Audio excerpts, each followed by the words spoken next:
नमस्कार शेतकरी मित्रांनो, कांदा उत्पादक शेतकरी मित्रांसाठी आजची सगळ्यात मोठी बातमी। शेतकरी मित्रांनो, कांदा बाजारभाव जाहीर झाले असून आज दिनांक 25 जुलै 2024 चे कांदा बाजारभाव बघणार आहोत। लासलगाव बाजार समितीमध्ये आज कांद्याच्या दरात घट बघायला मिळत आहे।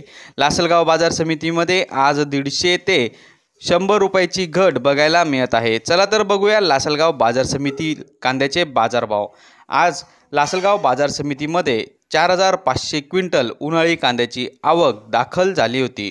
उन्हाळी कांद्याला भाव मिळाला आहे कमीत कमी दर 1000 रुपये, जास्तीत जास्त दर 2850 रुपये, सर्वसाधारण दर 2650 रुपये। तर शेतकरी मित्रांनो, हे होते आजचे लाईव्ह कांदा बाजारभाव। व्हिडिओ आवडल्यास व्हिडिओला लाईक करा आणि या माहितीला जास्तीत जास्त शेतकरी बांधवांबरोबर शेअर करा। आपल्या जिल्ह्याचे नाव व्हिडिओमध्ये कमेंट करा। आपल्या जिल्ह्याचाही समावेश पुढच्या व्हिडिओमध्ये केला जाईल। भेटूया पुढच्या व्हिडिओमध्ये। जय जवान जय किसान।